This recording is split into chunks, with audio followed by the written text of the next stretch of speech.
Revistas Espíritas.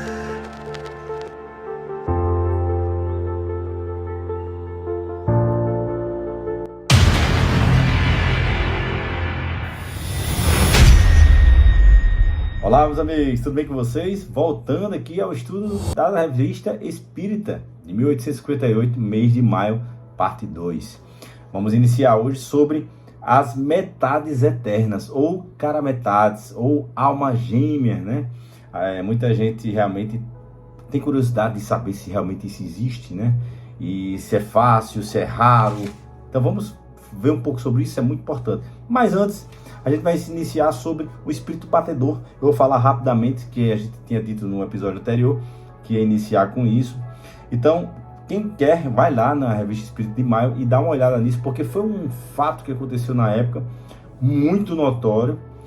Esse espírito dava batidas na parede, ranhuras, né? Arranhava a parede, a cama, e eram batidas muito altas, iam aumentando de força, né? De volume, e foi chamando a atenção naquela época ali para muita gente.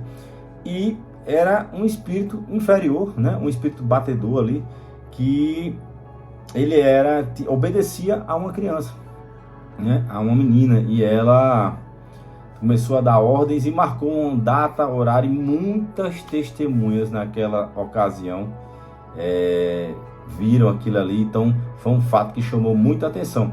Então tá lá na Revista de Maio, antes dessas almas eternas, né? Quem quiser, olha lá, é bem interessante, bem curioso, mas realmente, resumindo, era só comprovando que esse espírito, ele tinha obediência a essa menina, era um espírito que era obediente a ela, era um espírito inferior, batedor, chamou muita atenção na época, e talvez por capricho, para provar ali as pessoas que existia vida, né, após a morte, que existia alguma superioridade, algum poder ali, além da gente, né, que era a época de comunicação de espíritos ali muito frequente, e a época da codificação. Então veio para provar realmente a existência da vida após a morte, né? Que a vida não cessa. Então foi muito interessante. Quem quiser ler lá, tá lá, maio 1858. Mas vamos hoje falar sobre as metades eternas, né? Almas gêmeas. Vamos ver se realmente isso existe. Vamos lá. Após um diálogo entre um espírito e um médium, ele cita um casal que dizem ser almas gêmeas, né? Aquelas almas eternas, para passar a eternidade juntos e viverem muito, muito, muito felizes. Então, no final, depois desse diálogo, vocês podem ver lá, Allan Kardec chama, né, o seu mentor ali, um guia, que sempre está com ele nas reuniões espíritas, esteve sempre na codificação, e ele chama o espírito de São Luís para falar sobre esse diálogo, para falar realmente se foi verdade, se é verdade, se existe essa realidade de almas gêmeas, né, de metades eternas, né, como chamam aqui no capítulo As Metades Eternas. Então vamos lá. Após chamar o espírito de São Luís, Allan Kardec pergunta: as almas que se devem unir são predestinadas desde a origem a essa união, e cada um de nós tem, em qualquer parte do universo, a sua metade, a qual deverá um dia unir-se fatalmente? Olha lá. Resposta: não. Não existe uma união particular e fatal de duas almas. Existe a união entre todos os espíritos, mas em graus diferentes, segundo a posição que ocupam, isto é, segundo a perfeição adquirida. Quanto mais perfeitos, mais unidos. Da discórdia brotam todos os males humanos, da concórdia a felicidade completa. Então aqui ele diz que essa historinha de alma gêmea não existe. Existe uma união em geral de todos os espíritos, que vai dependendo do nível que vão adquirindo, que estão, né? Então, quanto maior o nível, quanto for subindo o nível, vai ter a simpatia com espíritos de níveis maiores e mais evoluídos. E o mesmo acontece com a escala abaixo, né? Vamos lá. E ele continua perguntando: Segunda pergunta. Em que sentido devemos entender o vocábulo metade? De que se servem por vezes alguns espíritos para designação dos espíritos simpáticos? Resposta. A expressão é inexata. Se um espírito fosse metade de outro e dele separado, seria incompleto. Olha que resposta. Então nós somos seres individuais. Não existe cara metade, porque se existisse uma metade de mim que eu estivesse sempre buscando, eu estaria incompleto, né? Então isso não é um conceito muito correto. Então não é que seja a cara metade, né? Existe simpatia e por isso se une, mas não é a nossa metade, porque nós somos inteiros, não existe uma metade de nós, tá? Pergunta 3. Uma vez unidos, dois espíritos perfeitamente simpáticos o são para a eternidade ou podem separar-se e unir-se a outros espíritos? Resposta. Todos os espíritos estão unidos entre si, a gente viu lá na primeira. Falo dos que chegaram à perfeição. Nas esferas inferiores, quando o espírito se eleva, não é mais simpático aqueles que deixou. Ou seja, a gente tem que estar sempre, se a gente quer continuar vendo nossos entes que somos simpáticos, que amamos, né, que temos afinidade, e eles vão evoluindo e a gente não, a gente vai deixar de vê-los, vai deixar de estar em sintonia, porque eles vão embora na evolução, não vão esperar por a gente é que evolua, entende? Então ele responde aqui, nas esferas inferiores, quando o espírito se eleva, não é mais simpático aqueles que deixou. Quando o espírito já é um espírito evoluído, né, um espírito perfeito, espírito superior, não tem isso, porque ele não vai evoluir, né? Então já estão todos na mesma sintonia, não existe esse perigo de não ter mais a simpatia ou de não ter mais contato, certo? Pergunta 4, essa eu achei muito interessante.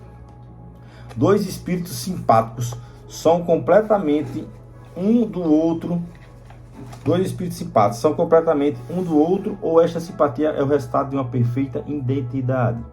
Resposta. A simpatia que atrai um espírito para o outro resulta da perfeita concordância de suas inclinações e de seus instintos. Se um devesse completar o outro, perderia sua individualidade, que a gente falou agora há pouco. Não existe uma metade, porque cada um tem sua... Cada um é inteiro, né? Não existe uma metade.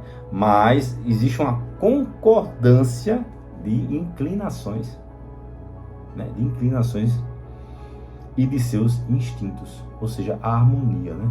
A harmonia. Então isso torna essa união muito, muito perfeita, tá?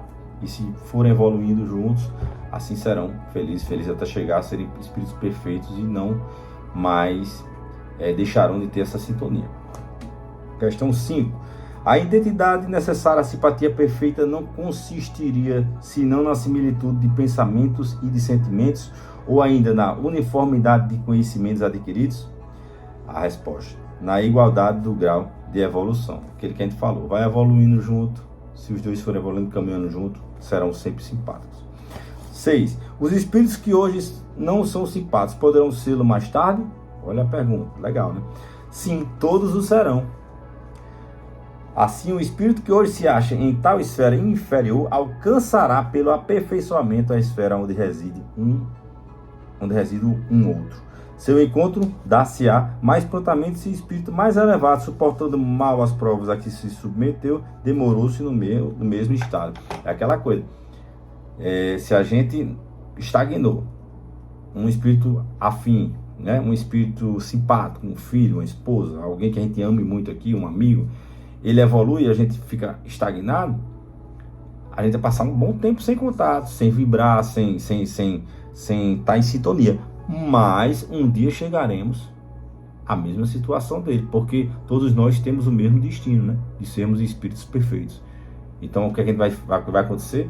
Apenas vai atrasar se a gente não evoluir, mas chegaremos a estarmos todos ligados. A união é o destino de todos, né? Vamos lá, 7. Dois espíritos simpáticos poderão deixar de o ser? Resposta. Por certo, se um deles for preguiçoso. Exatamente o que a gente sempre fala e ele repete aqui. Se ficar estagnado, né? E o outro evoluir. Preguiça moral, preguiça de se melhorar, preguiça mesmo, falta de desejo, falta de vontade. Vou deixar para depois.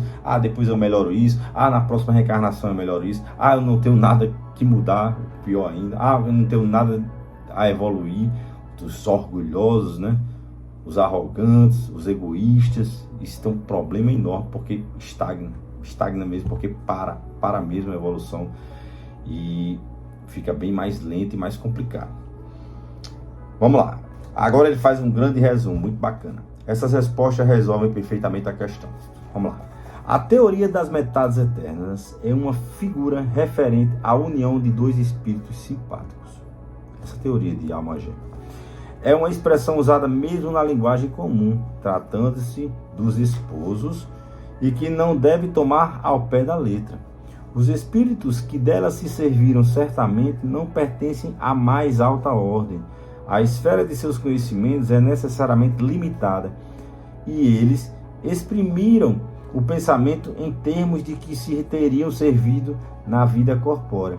É, pois, necessário rejeitar essa ideia que dois espíritos criados um para o outro um dia deverão unir-se na eternidade, depois de terem estado separados durante um lapso de tempo mais ou menos largo. Então, não é desanimando para quem ama demais seu ente querido, seu marido, sua esposa, né? Na verdade, não existe esse destino que um fique ligado até o outro, né? Até o outro. Então, é muito certo aquela frase que a gente fique casado, né? Até a morte. Porque depois da morte, nosso espírito às vezes vai a outras esferas, às vezes volta em outras situações e não vamos, por enquanto, por um determinado período, rever aquele espírito que amamos muito. Ou às vezes vamos revê-lo em outras situações, né? Cada um numa situação diferente, como em outra estrutura familiar, pode ser um filho, uma mãe, um pai, mas o espírito, por isso que a gente sempre fala, temos que amar o espírito e não a pessoa, e não a forma, e não o corpo, mas o espírito, o que está dentro daquela pessoa, né? O caráter, o amor, a bondade, a harmonia, porque isso é o que vale. E não existe então essa situação que muitos pensam que um vai ficar ligado ao outro eternamente, né? Como amantes, como marido e mulher, como os espíritos afins nessa natureza de marido e mulher. Até porque o espírito, todos sabem que não tem sexo, né? Quando Allan Kardec pergunta no livro dos espíritos se os espíritos têm sexo, a resposta lá é bem clara: não como vós entendeis, não como a gente entende, né? Então não é bem dessa forma.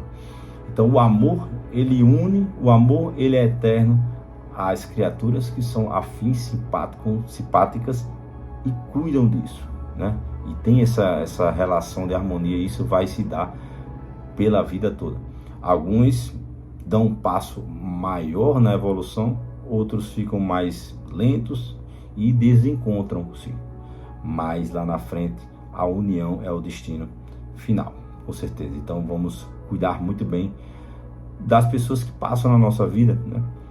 As que estão no presente, as que estiveram no passado e as que virão, para que a gente sempre possa retomar esse elo, esse laço de amor, independente de como seja no futuro, né?